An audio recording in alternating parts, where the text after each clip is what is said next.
Facebook, but we want to make sure that's okay. Sorry about that. Okay, That's please okay. say that again. So, my biological father was the leader of a satanic cult, and that was when I was just a little girl. And so I was about 5 years old, and he sexually abused myself and my sister. Um, my mom was was in a lot of really dangerous situations, and so she couldn't get out. So it wasn't for lack of trying. It was because the entire house was actually covered with recorders at the time. Everything was being filmed. Everywhere we went, we were being followed, and so there was really no way out for a long time. My biological father took my virginity before the age of 5, and a lot of the time, my mom and my sister didn't realize that was happening. Um, in actuality, my sister was also being molested, and she thought by her doing that with him that it was saving me, and I thought that by me, obviously doing what he wanted, I was saving my mother, because there was Wow. many times that he had a gun in her mouth and he was threatening to take her life. And so he would say things to me like, if you don't do this, I will kill your mother. So it's a very toxic, very volatile environment.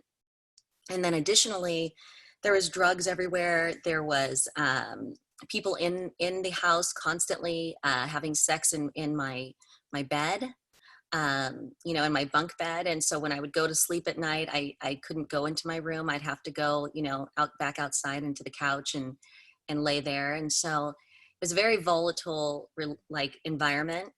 And the night before we got out of the environment was he was in the kitchen with a cauldron.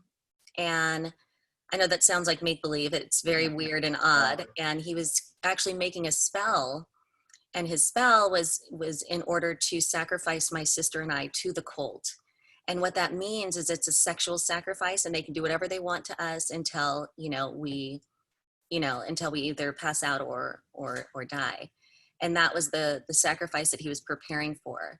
And you And were at what age that time? At that point? 5 years old.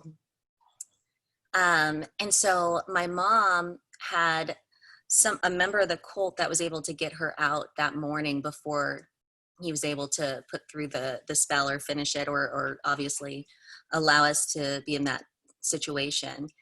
And when we snuck out, the member of the cult was watching over us, so he would have been the one that was following us, right? And so he took us, and we went into the center, the center of a busy highway, and it's in Chino, and we couldn't go anywhere, like into the store. We couldn't go anywhere. We had to be in a very public, very open environment.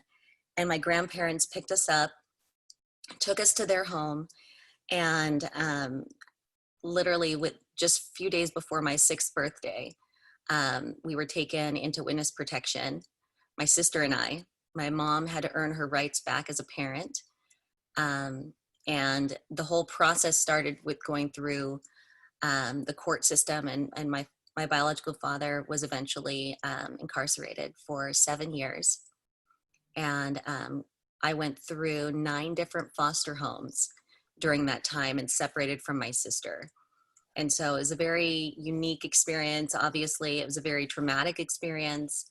I had disassociated a lot with reality.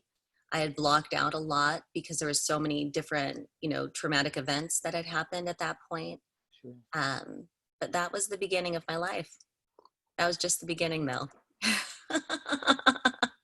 I laugh Serena, because it's crazy. I know. And when you shared it with me that night, you shared it in such a way that it was like, okay, so it wasn't meant to be oppressive. It was meant to just enlighten. And I remember just hearing it going, unreal. I've interviewed a lot of different people and a lot of different backgrounds, and this definitely is one of those that I was not expecting when I met you, because when I met you, it was just this great, boisterous, beautiful, wonderful person.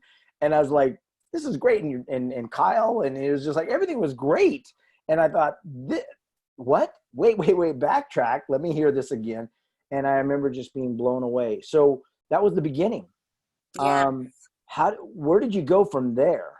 So, Well, wait. I got a question for you because you mentioned, it was really interesting. You mentioned that you knew that your mom uh, wasn't wasn't just obliging him and saying, "Yeah, go ahead," but she just didn't really have any options. Do you think that that helped you forgive your mom at any point?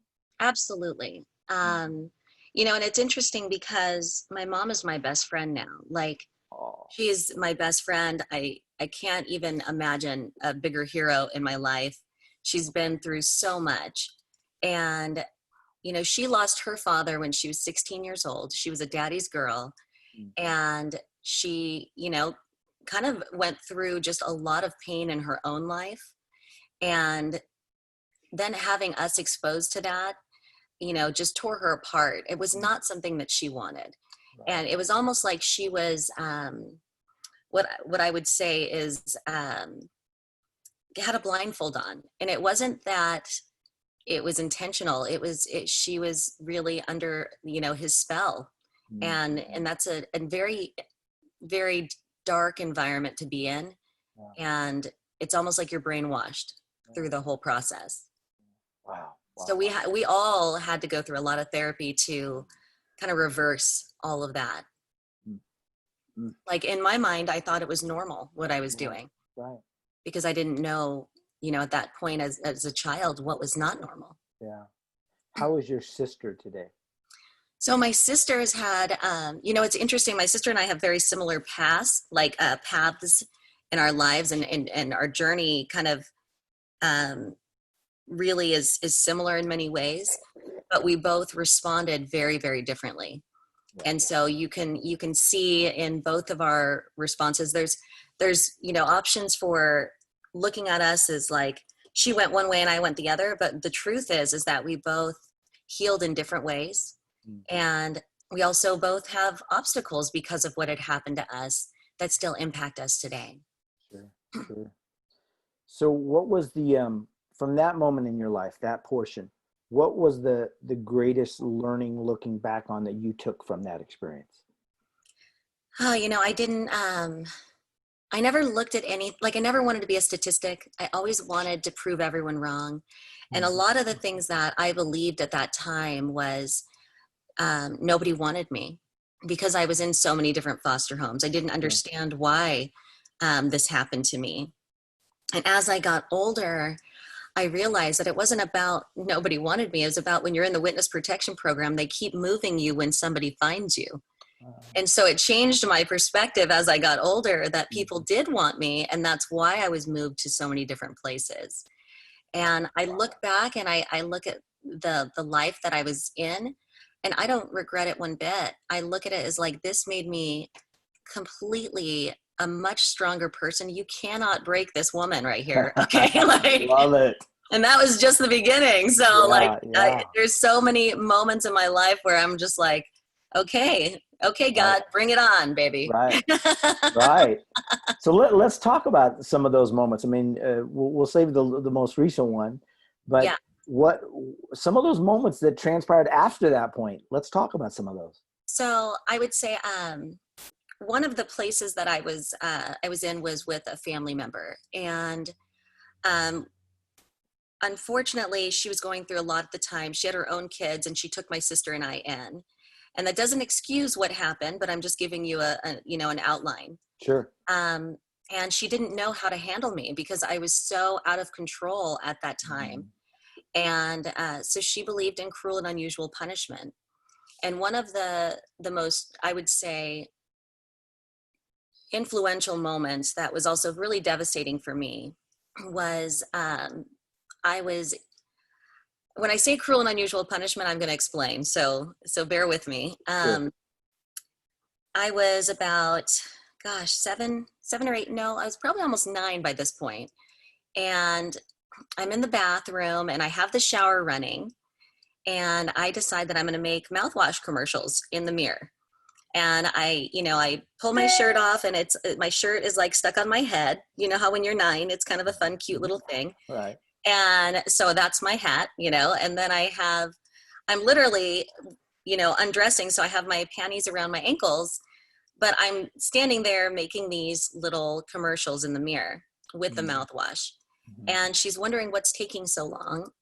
And she comes into the bathroom, and I hide the mouthwash behind my back. And I'm obviously standing in front of a giant mirror. So there's that at 9 years old. And she said, "What are you doing?" And I said, "Nothing." And she asked me to show her the mouthwash bottle. Well, I guess I had basically drank the entire bottle of mouthwash during my episodes of commercials I was filming in my mind.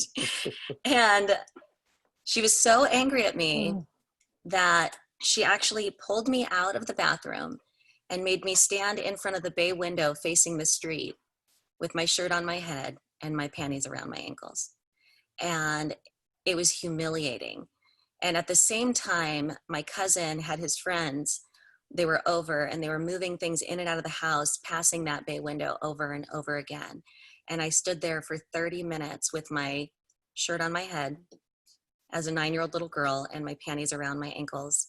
And that was my consequence for taking too long in the bathroom. So there's a lot of moments like that that really, really shaped me in a negative way as I was growing up. It really impacted my self-esteem. And from there, when I was right before my 10th birthday, my mom was able to earn her rights back as a parent. And so I was able to move back in with my mom, which was an amazing opportunity because my mom was my best friend. And even through all of this, I was determined to see my mom again, because a lot of the witness protection, you can't even talk on the phone to your mom.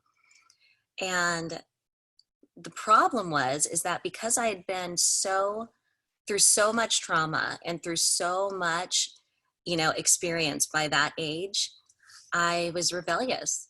And so as much as I loved my mom, I was rebellious against everything else. And I ended up leaving on my 16th birthday. And I basically ran away and I lived on the streets.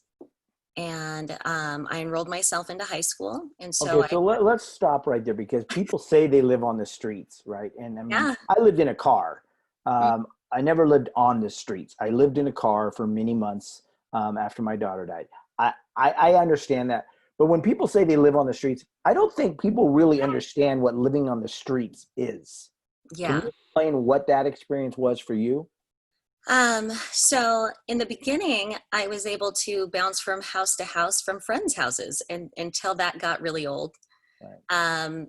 And then there was nights that I slept in abandoned houses on old mattresses. There was nights that I slept on the park bench across from the school. And remember, I enrolled myself into high school, so I was determined to finish. And so I would wake up and from even sleeping on the park bench at the park across from the school, and I would go into the gym and I would shower and just get ready as if I was a normal kid. I would go to school that day, and then I had 3 jobs. And at the time, I would take the bus to each job.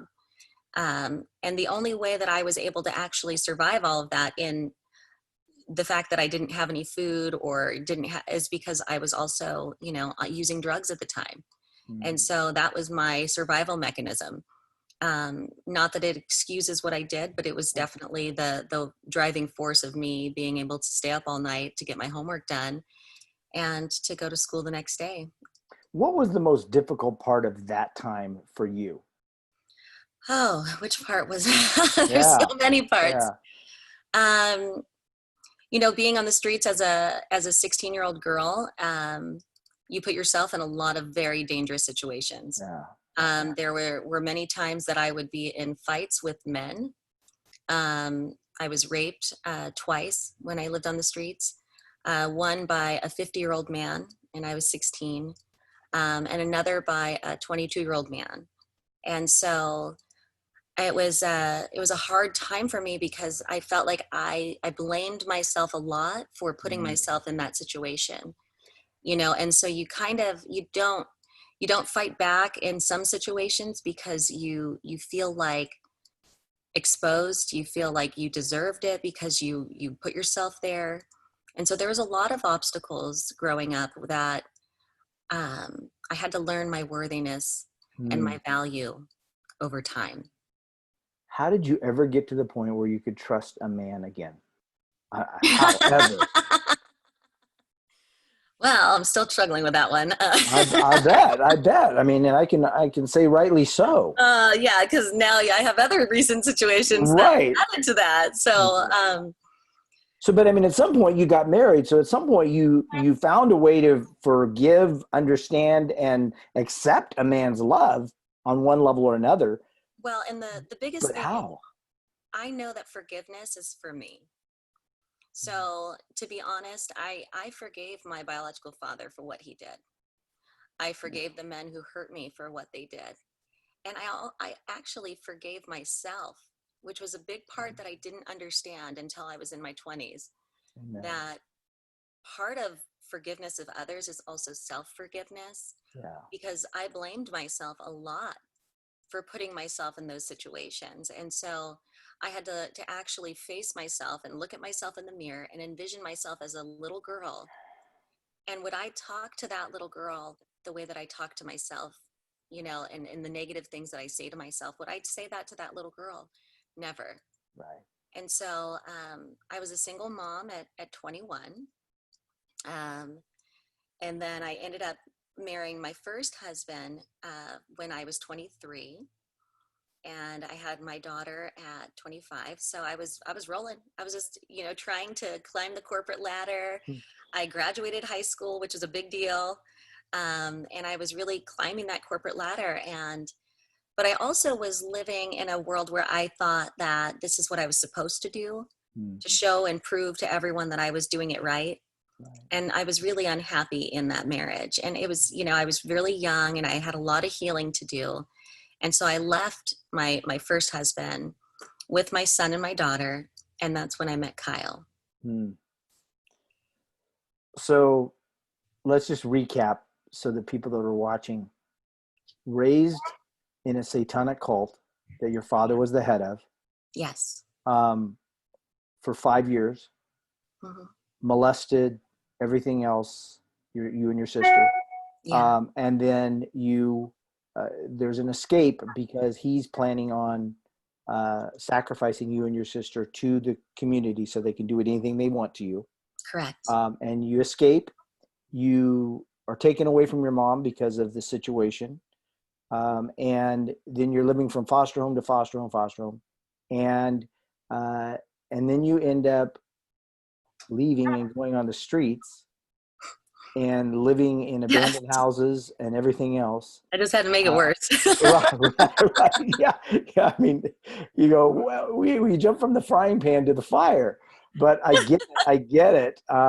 And then, and yet I get it on some level. And I never want to say that I totally understand. I get it on some level.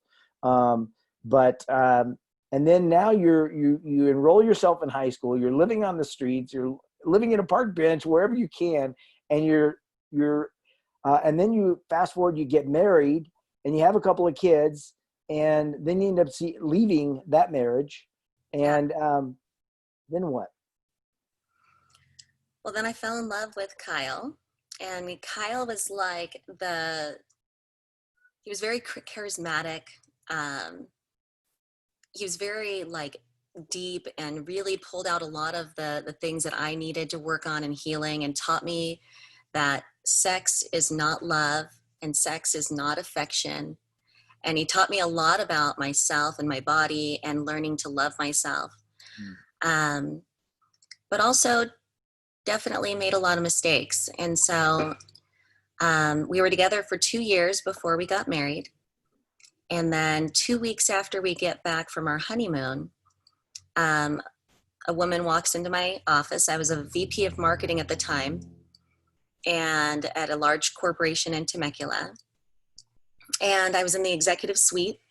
And I look over and I see this woman walk in, and the executive suite at this point is empty because they're all out to lunch. I'm still working through my lunch, especially as a 29-year-old VP. Yeah. You're working all night long. Yeah. But the moment I looked at her, I knew something was wrong. And she came into my office and she sat down and she described my home. She described my children to me. And she sent me 300 messages with videos and pictures and um, everything, that her and my husband had been together for a year prior to us getting married. And that because we got back from the honeymoon and she was angry that he didn't choose her, Wow. he wanted to let me know what was going on. So that was the first time that I found out my husband was cheating. And it became a downward spiral. We confronted him together that day. I was in, I kind of shifted into nurturing mode for her because she was just crying in my office and I was in shock. So I couldn't even absorb the fact that this was happening to me. I was thinking it was happening to her in that moment. And we went and we confronted him about his unfaithfulness. And the moment that he walks out and sees the two of us standing next to each other, she grabs my hand. Now remember, I've never met this woman in my life. And it was it was a very dramatic moment. My husband falls to his knees and, starts yelling at her, saying that he doesn't love her, that he loves me. And from that point on, it was just chaos. He starts to get suicidal.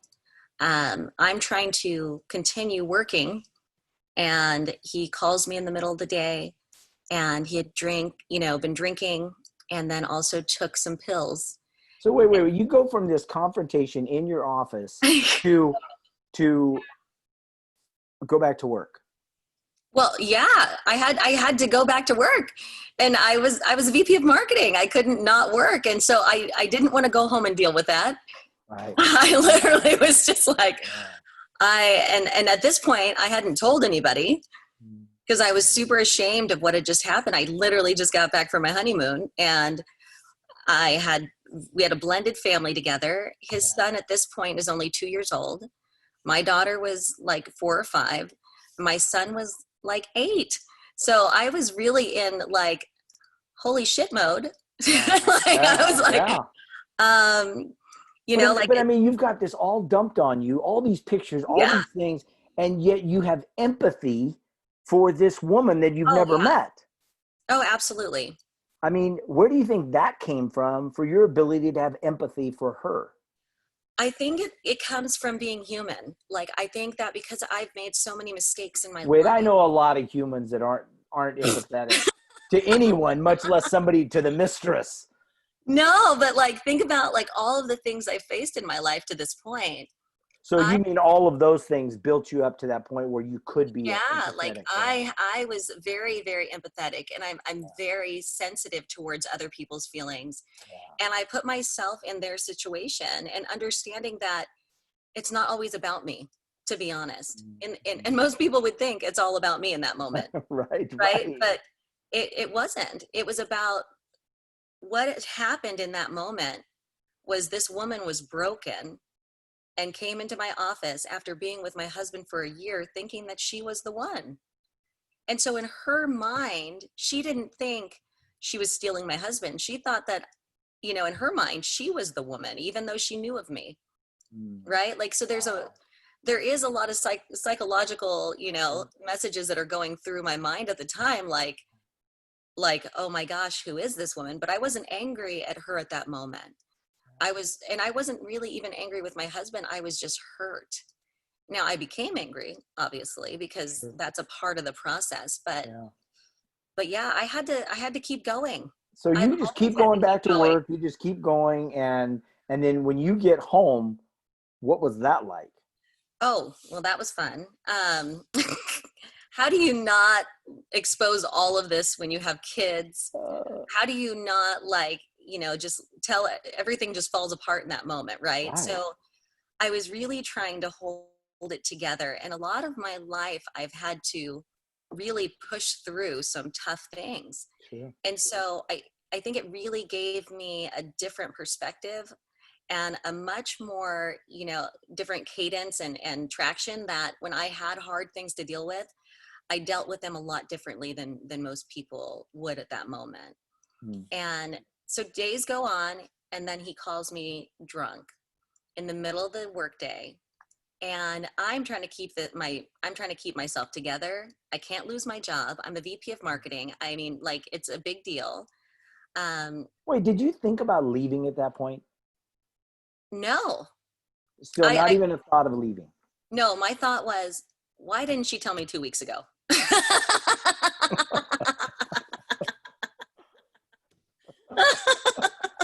I can get that one. Right? Like, I was like, darn it. If you Yeah. would have just told me 2 weeks earlier, I could Right. have been on my own. Wow. But at this point, I couldn't do that to my kids. Mm. Like, this was a big deal, you know, like, you just brought together an entire blended family. Yeah.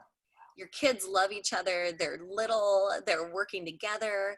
My parents just moved in with us at that time. Like, it was a lot of going on. There was no way I was going to give up. Wait. Your parents just moved in with you at that point? Yes. What did mom and dad have to say? Or were they completely blindsided? They were blindsided because I didn't tell them at first what happened until I got home and he was passed out. And I saw the vodka, I saw the pills, and he wouldn't wake up. Wow. And at this point, I'm panicking. I don't know what to do, and I called the police because, like, I didn't know if he needed an ambulance. I didn't know at that point. Well, when the police arrive, he gets up and he runs. He runs from the police. I don't know what was going on in his mind, but he ran and he just disappeared. And so the police leave. I'm in shock, trying to figure out where my husband just went. And I know that at this point he's suicidal. Like, I know that he's really struggling because he's blaming himself. He's internalizing it. So I go into nurturing mode instead of me going through my own healing process at that time. I'm now trying to take care of this other woman and my husband. I literally was just like, and I also am trying to take care of my kids, and I'm also trying to take care, you know, like, of all of the moving pieces in my life. And I don't realize the police are watching the house. And so when he comes home that night, the police came and they took him for a 5150. And that night he stayed in the hospital for the 5150, and I had to pick him up the next morning. That was the longest drive I think I've ever had in my whole life. What was going through your mind as you're going to pick him up? Is it like, what am I doing? What am I thinking? No, or it was is it more like, like, oh, I just can't wait to get him back? He's gonna kill me. Okay, so there was a fear of that. Okay. Like, in my head, I'm just like, he's gonna be so angry at me. Like, I know he'd never hurt me, but I knew that he would be angry. And he gets in the car and he is furious with me. And of course he is. He just had to spend the night in a mental hospital. Like, right, of course he's furious. And I said, the one thing that we need to do in order to make this work, because remember, now this is only a few weeks in after we just got married, is I said that we need to go and we're going to do a 4-day marriage boot camp. And we're going to find the best one out there, and we're going to get through this, because I'm not going to let this ruin our marriage. Wow. And so we did, and it actually empowered us. It made us a lot stronger at that time. It was an amazing experience for us. It was very, very intense, like, you know, emotional training and working through our own issues in order to be better for each other. Had a lot of, you know, cognitive behavioral therapy involved and exercises. Good. So it was intense and amazing. And that was kind of shifted the first part of our marriage. So that's great that it changed some things for a period of time, right? Total immersion can do that, but spaced repetition is where the real change goes on forever. Yeah. So what happened? Because that was the first time he cheated, but wasn't the last, correct? Correct. So at that point, I was in desperation mode, feeling like I wasn't enough, that, you know, a lot of the things that he said as to why he cheated was because I was working too much. I wasn't giving him enough affection. I was giving him sex, but I wasn't giving him enough affection. And so I didn't understand the difference at that point. I was still learning it. And so I thought that if I opened up our marriage to other couples, or like if we had a more open marriage, that he would do things with me and not behind my back. So we did have a stage in our marriage where I really did believe that if we're doing it together, he's not going to do it without me. And that was highly damaging to our marriage, because it was not something that you would ever really want to do in your marriage. You don't want to bring other people into your marriage. It's not healthy at all. But in my mind at that moment, I really was just trying to find a way to keep my husband and keep him open and honest about, being with other people instead of doing it without me. But I couldn't do that for long, because I actually, the IT person at my job saw me looking at an email on my computer. It was a personal email, like through my, Gmail account. And he printed that email and put it in front of the president of the company. And so that day I had a presentation in front of all of the executives, and I was super pumped and excited about my presentation, not knowing what this IT director had done. I finished the presentation, and my boss, who's the president of the company, asked me to sit down and asks everyone to leave. And he confronts me about the email that I had sent about this lifestyle to my husband. And he asked me to take a severance and to sign off on documentation that I wouldn't sue, but that I would gracefully leave the company, because he didn't want my personal life to represent their company. And I lost my job that day. Wow. Most devastating moment of my life, considering I've lived on the streets. I got myself through high school. I climbed the corporate ladder. I only had a little bit of college under my belt. And to be 29, at that point, I'd owned 2 houses, and I was a VP of marketing, and I felt like I lost everything. I just lost identity, everything, right? Everything. Yeah. Like, I think that devastated me more than this woman walking in my office, because it was like 29 years of like blood, sweat, and tears. And then I just lost it all. And so, you never know that in the moments of suffering, there's joy. And you have to find that joy, because you never know what that suffering is about until later. And my mother was now a part of all this. And my mom and my stepdad were living with us. And my stepdad is also my hero. He's been in my life since I was 12, and love him. Oh, that's awesome. He's amazing. But my mom looks at me and says, well, why don't you start your own business? And I was like, I literally was like, oh, you're funny. Oh, you're so funny. I like getting a paycheck. And she said, if you could work even like a quarter of the spirit and the drive that you have in your own business for yourself, even a quarter of what you give to everyone else, she's like, you'd be incredible. And so I said, I got chills. Yeah. And I said, Mom, no, and she's like, well, if you're not going to do it for you, then do it for me. And I was like, oh, that's so manipulative. I was like, whatever. Okay. And so my mom actually named the company Pulse Marketing.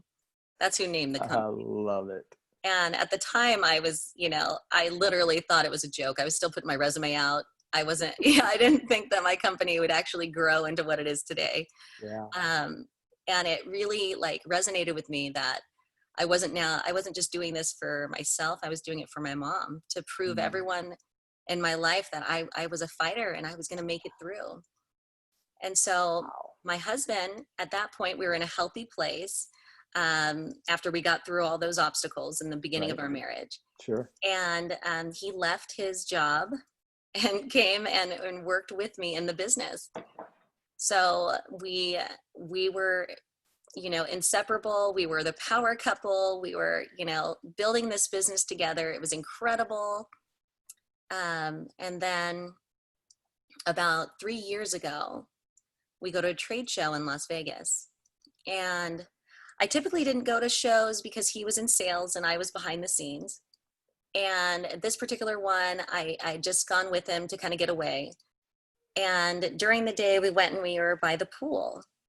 And so he was in the pool and I was laying out and I heard his phone go off. And so I looked down to go hand it to him. And it says, I thought you were going to leave her for us to be together. Now, this is a whole different woman at this point. And I think I just blacked out of that moment because I was just like, not again. Like Right. by this point, it's several years within our marriage. Now we have a business. Now our children are older. It just blindsided me because I thought we got through that. I thought we really worked through a lot of these issues in the beginning of our marriage. And I didn't tell anyone about that woman. In fact, that night he got drunk. He was telling me he was going to, kill himself. He's going to take his life, that he couldn't imagine losing me. He sent me photos of himself cutting himself, because he'd left the hotel that night. I was just beside myself, completely distraught and worried. But I didn't have a vehicle because he took the car that we had driven there. And finally he comes back and he literally is just in tears and sobbing. And remember, I'm still in shock because it just brought back all the trauma from the first one. Of course. And all of the healing had literally just been erased, it felt like. And I just had to start over on this healing process, but I didn't want to. And so I went into a really, really dark depression for a year. I relapsed. By that point, I had not done any drugs, since I was living on the streets. And that was like 15 to 18 years sober. Wow. And I relapsed. I started drinking every night. I didn't tell anyone. And so I would go to work every day and pretend like everything was fine. I would tuck my kids into bed. My parents were living with me. My dad just had open heart surgery at that point, my stepdad. And so my parents had a lot going on. We just moved into a new house. It was so much. And I just acted like the day was the day, worked through it, smiled. And then the moment I went into my room at night, I went into the closet, closed the door, and cried. And I drank every night for a year, just depressed. I couldn't get through it. Yeah. We had done counseling over and over again, and my counselor was incredible, but I just could not get out of that darkness. What were the questions? I believe that the quality of our connection with ourselves or anyone else is determined by the quality of questions we ask. What were the questions you were asking yourself during that time? At that time, I thought, like, why am I not enough? Why am I not good enough? Why can't I just keep him happy? Like, what have I done? Because it wasn't a sexual thing. It was very much an emotional, connection that he wanted that I wasn't able to see or give in the way he needed it. And I had to learn and realize over time that actually wasn't my job. Like when he had a void, that he needed to fill that void. And it wasn't my job to fill it. And so I was an overachiever at everything. I was an overachiever at being his wife. I was an overachiever in every aspect of life. And I felt like, why can't I just, what am I not doing wrong? What am I doing wrong? Why can't I just earn his love? And my counselor told me one time, he said, because you can't earn love. It's a choice. And I was like, no, but I'm amazing. I am awesome. I was like, I am incredible. I own a company. I'm a mom of 3 and a blended family. Wow. I got all this stuff going on and we are moving forward. I am a good wife. I take care of him, his needs. And it's just one piece of him that always said that he had this void or that I couldn't fill it. And so I started to really believe I wasn't enough until eventually I realized that I am enough and that it's not my responsibility to fill his void. Now I've known you 2 years, just over 2 years. Flo Mina, who's on, it was there as well. And I've known you for 2 years. So this was 3 years ago, you said, about. So This was just 1 year after I met you. I met you 1 year after that. Wow. Okay. Correct. Okay. Man. I was pretty Maybe. vibrant. Yeah. You know, I I mean, was, and I can hear I the was still going. I was like, I'm still right. healing. I'm Yeah. healing. And I think one of the interesting parts about that is that um, out of all the things you knew, I was a good wife, I was a good this, good business owner, all this. There had to have been that other part of you saying, and look what I've already overcome. I mean, I've dealt with this from my childhood. I've dealt with this, and Yeah. I look where I'm at. So you almost have validating proof that you can handle it, no Yes. matter what it is. I'm just like, throw it at me. But then what? But then, but then it got worse. So after I started the healing process from that woman, it did take me a year, but I then started really healing and really finding myself and identifying the core of who I was. Um, but he was really angry at that point because I started to have a lot of health issues. So much so that at one point in April of last year, I had a miscarriage. And I thought that I couldn't get pregnant. I didn't know. And so I was having a ton of health issues and realized that I just had a miscarriage. And that in itself was one of the most devastating experiences for any woman to go through. I remember at the day that that happened, one of my employees was sitting right in front of me. And all I felt in that moment was that I literally was sitting in a puddle of blood. And I didn't want to upset my employee because I knew that she would get really like, high strung or upset. And so I gracefully stood up. I pushed in my chair so she couldn't see what had happened. And I kind of escorted her out. And then I just walked with my back to the door. And then I went to the bathroom and I had this miscarriage and I had to go to the hospital that day. And Kyle didn't show up and he didn't come to the hospital that day.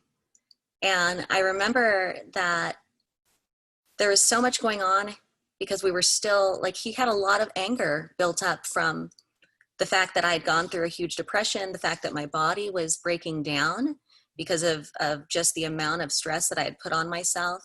Sure. And that even though I was starting my healing process at that time, he was in a completely different path now.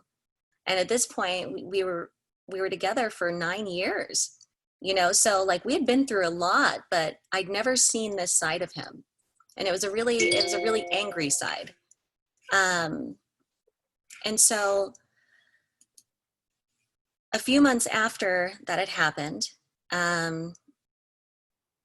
I'm he ever really, show up at the hospital? no, Never showed up. no. Silent, radio silence. Yeah, when I got home, I think it was more disbelief of what happened. I think that we really thought that I couldn't get pregnant. And so the fact that it happened and then I had a miscarriage, that it was almost like it wasn't real to him. And so I had to go through now this mourning process of mourning this part of me that I was 3 months pregnant at the time. And so, it was really hard on my body. And I didn't, I'd never known what to experience. No one gives you any type of outline of what's going to happen when you have a miscarriage. So it was a very traumatic experience for my body to go through that because I had no idea what to expect, and I'd had children before. And so the amount of blood that I lost was, it was a lot. I had to sit on a beach towel basically on the way to the hospital because it was losing so much blood. So it was a rough day. Yeah. So fast forward, that was in April. And then in October, he went on a hunting trip. And I remember at this point, our sales were down for 4 months and we were really struggling in our business. And he was responsible for sales, so it was a big deal. Right. And he said, I told him, I said, I can't make the mortgage this month. Like I haven't gotten paid in a few months because I've been paying our staff, but I haven't gotten paid because we just didn't have the cash flow in order to cover my paycheck or his. And this is the first time I ever told him that I couldn't pay him. And even though like he wanted to go on this hunting trip and he was adamant at going on this hunting trip, he said, well, we'll just sell the house. And I was like, what? Like, so I knew at that point, I knew something was wrong. I knew that it was bigger than going on a hunting trip. Well, he ended up going on the hunting trip, and right before he had left for the hunting trip, he wanted to start his own business. And so he wanted to leave Pulse Marketing and start his own business. And so I thought that while he was gone, I would set up his computer so that when he got back, everything would be ready. And I opened his computer to start transferring over the files and get it all set up for his new business. And his iMessage was connected to his iPhone. And all these images of a different woman, a third woman, started coming up. He was writing her name in the snow, carving their initials with a heart in the tree, and saying that when he got back that he was ready to leave me. And so what was odd is right before finding that, the night before I had a session with my counselor, and I said, I think it's time.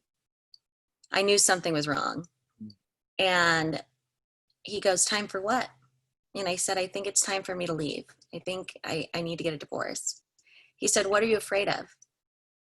And I said, I'm afraid of my parents not having a place to go. I'm afraid of tearing my family apart. I'm afraid of losing my business. And I'm afraid that he's going to hurt himself. Like that, there's been too many times where I've seen him in these really dark moments, and I'm afraid that he'll do something. Right. And so my counselor worked through what those different fears were, and we worked through them. The next day, when I found these messages from this woman, I didn't confront him about it. I just hired a divorce attorney, called a real estate agent to list the house, told my parents, which my parents, remember, nobody knew about the second woman, let alone a third woman. Third, yeah. Yeah, so the only one they knew about was, 8 years prior. And so it was like a whole whirlwind of emotions. And then my son, I had to tell my children, and I had to tell my staff. So I go in to tell my staff, and I'm trying to be strong. I'm trying to be empowered. And I let them know that we're going to be stronger next year.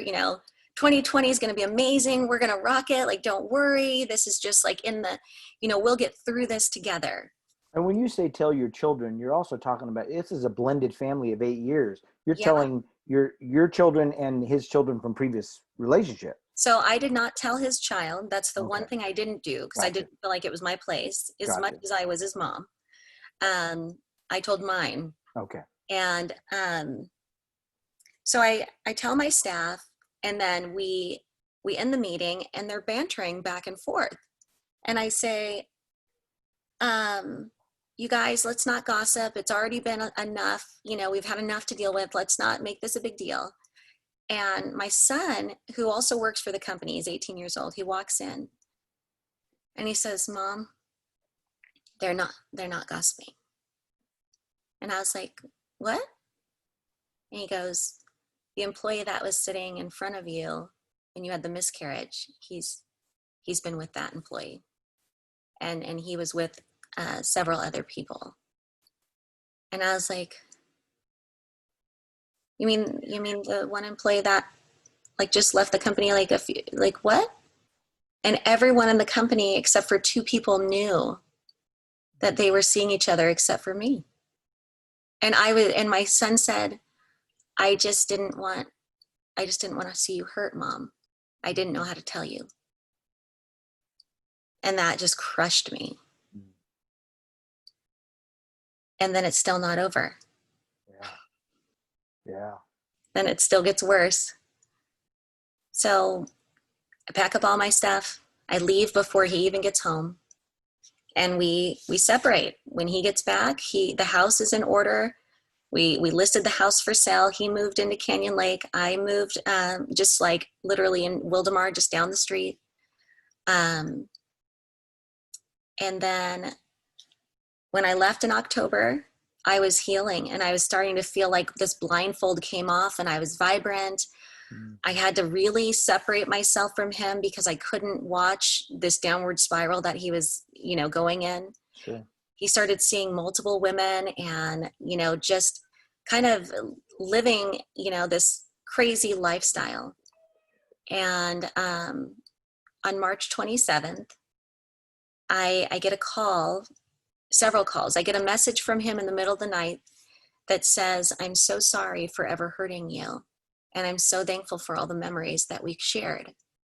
And in my heart, remember, I don't know anything about it, what's going on in his life. I felt like that was a good message.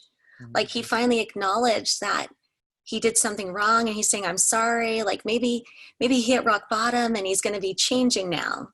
Mm. But little did I know that that was the last message I would ever receive from him. And I had gotten several calls that morning from a woman that he was seeing at the time. And I called her back and I couldn't understand her. She was completely just losing her mind, and I couldn't understand what she was saying. And I just said, "Can you text me what you're saying? I don't know what's wrong." I've never met her either, so I didn't know who she, I just knew of her. Right. And she texted me the information to the hospital next door to my condo. And in that moment, I knew like something is terribly wrong. And I didn't follow him on Facebook, so I didn't see his posts. But later on, I found out what really happened. And I run down the stairs. My oldest son is there. My daughter's there. I told her stay home.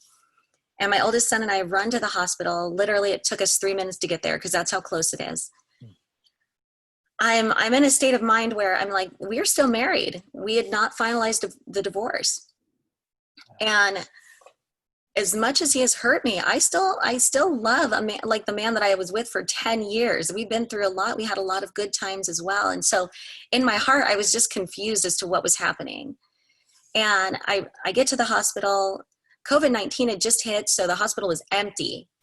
And it felt very, very sterile and weird. And they had us waiting there for quite some time. And I'm confused, and they put us in this dark room. And it's like a small, literally like 5x5 waiting room. And I look at my son and I said, my dad has open heart surgery here, but I've never been in a room like this.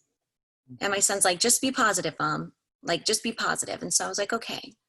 And a detective walks in and two nurses, and they said that he took his life and that he was pronounced dead at the hospital when he arrived. And my son and I looked at each other and just in shock. Why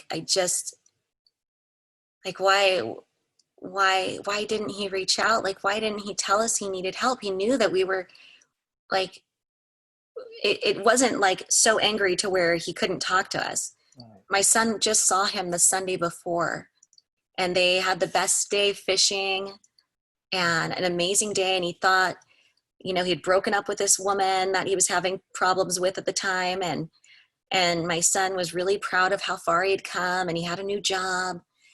But my son went to the bathroom and saw a handgun in the bathroom and didn't know what to say. And so then my son realized that that was the handgun he used the night that he took his life.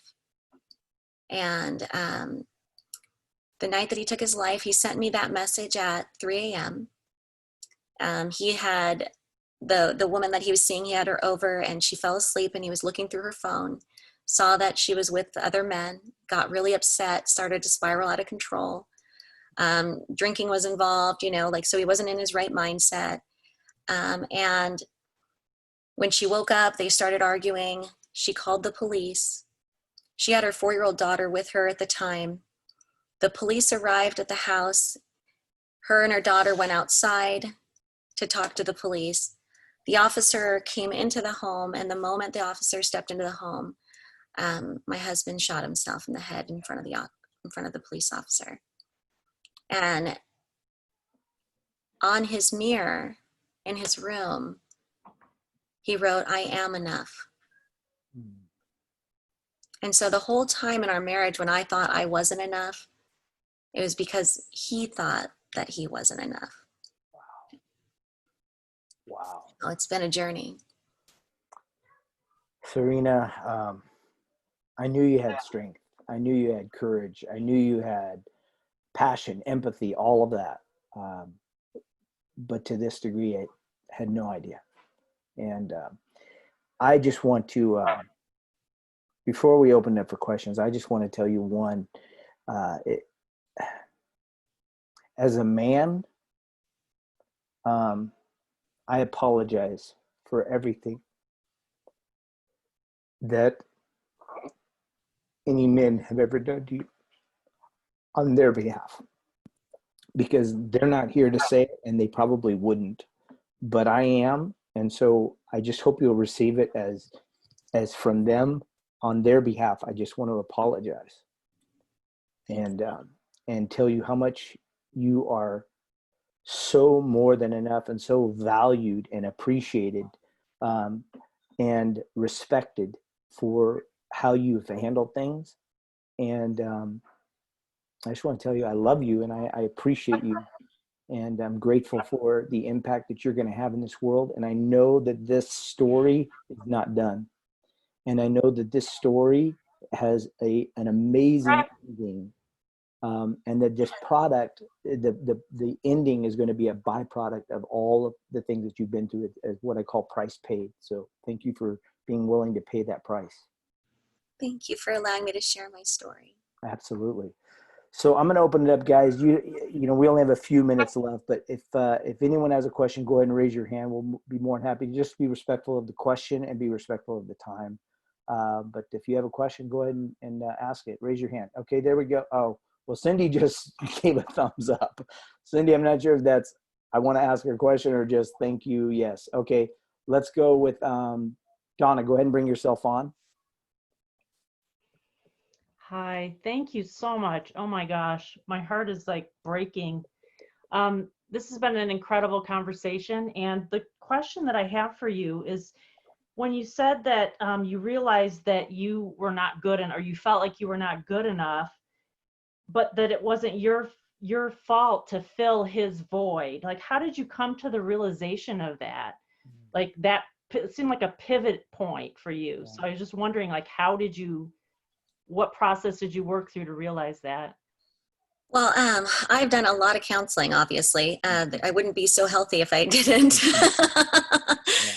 But one of the things that I always struggled with was earning affection, earning love, earning all of this. And when I realized through some of the counseling sessions that it's not my responsibility to fill somebody's void, it's their responsibility. And it's also not my responsibility to earn love. It should be freely given. Amen. And so that is a part of my healing process that I've learned over time through many different counseling sessions. I don't think I would have survived without those counselors, you guys, honestly. Wow. Yeah, and so many women live that story of not good enough. That's why I ask, because it's so prevalent in women who've been through nothing like what you've been through, and yet still they carry this "I'm not good enough" thing. So you have to start to look within yourself to identify what makes you good, and love those parts about you, and also love the parts about you that aren't so good, so that you can start to work through them. Once you acknowledge those moments and things about yourself, that's how you work through it. Yeah. Wow. Incredibly strong. Thank you so much. I really appreciate your story. It's really, really, really amazing. Cindy, I think I saw you had a question, so go ahead and hop on. There you are. Yes. I had a question. When she was in the closet drinking and all that stuff, what was the thing that finally clicked that you could do this and that you were strong enough to do it? Are you okay now? Oh, yes. You know, I learned one thing throughout my life is when I was a little girl, I would also hide in the closet after I was molested. And so fast forwarding to doing that same thing as an adult, it clicked in my mind that you cannot heal when you hide. Right.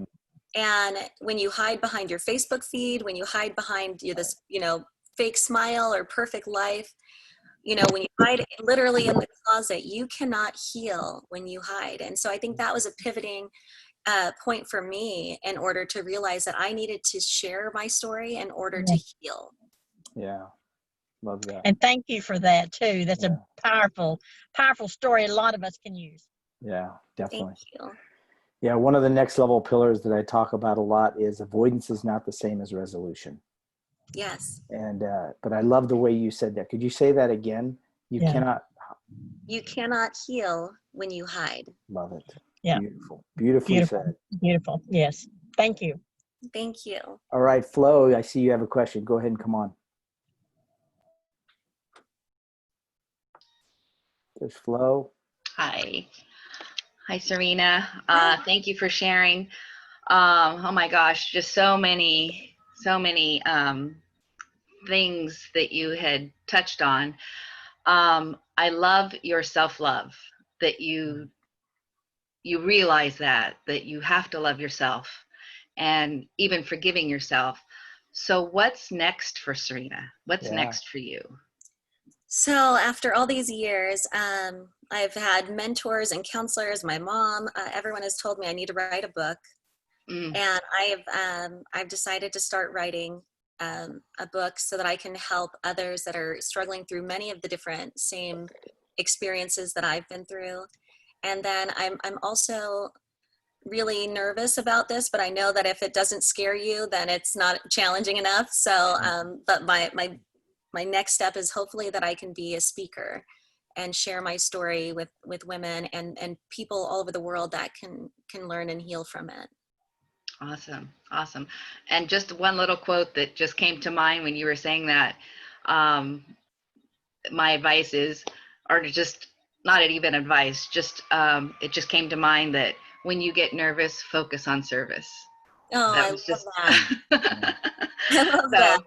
when you were saying you would get nervous about, your book and speaking and everything, that just came to mind. So Thank thank you. you. Awesome. Good seeing you again. Thank you. So, Serena, as we wrap this up, I'm glad that Flo asked what's next. One, as a speaker and been doing it for many years, as an author, anything I can bring to value, just let me know. I'll be more than happy to make resources, sit down, discuss anything. I know you have some great mentors, so I'm not replacing that. I'm just adding No, but I to. need all the help I can get. But I would love to help you get some more platforms and speak. Your message is so valuable, and any one part of it is extremely valuable, and the combined is undoubtedly.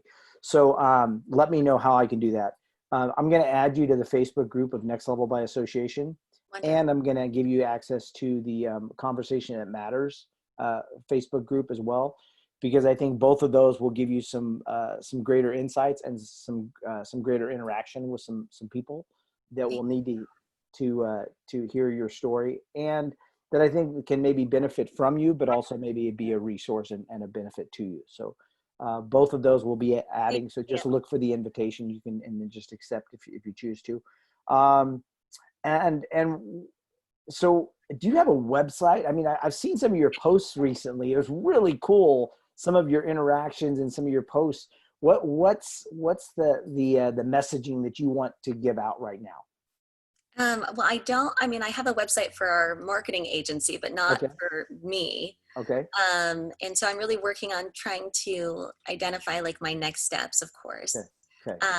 But in that, I would say the biggest thing I want to share is really like, don't hide behind, all of these things that you're afraid. I mean, I was hiding behind my husband because I didn't want to ruin his integrity. I was hiding behind my kids because I didn't want them to know that this was happening. And at the end of all of this, so much loss and so many obstacles, I would say you have to remember that forgiveness doesn't mean tolerance.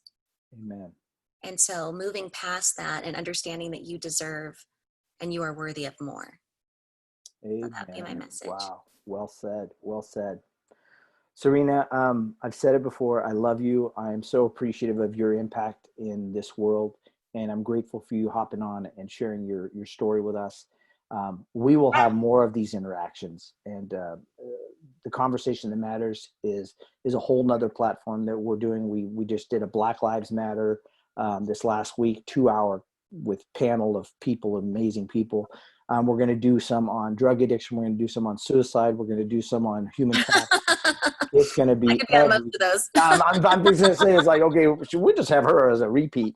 And seriously, I may ask you to be, because I think the occult is another thing that whether we want to classify something as an occult or not, if we just look and see what it is. Yeah, and there's a then lot of darkness out there. a that people lot don't of see. darkness. So we'll be doing a lot of these conversations under the banner of The Conversation Matters, and that website's being set up and everything. So we'll have you back on that. But I want you to be a part of both groups if you choose to be. I'd love to have you as Absolutely. Next Level by Love Association that. and The Conversation Matters. And when I come back to California, I want to sit down and have coffee with you and give you a hug. If I'd you're love that. all right. Thank All right. you so Well, much. thank you. And folks, thanks for asking questions. When you go into the Facebook group, people will be able to interact with you and ask you questions and stuff like that. And we have a great community of people that I'm that will just love on you. So Thank you guys. I appreciate the opportunity to share my story, and I will join those groups. absolutely. All right, guys, get out there, make it a great week, and just love on Serena and love on each other. Enjoy your next level.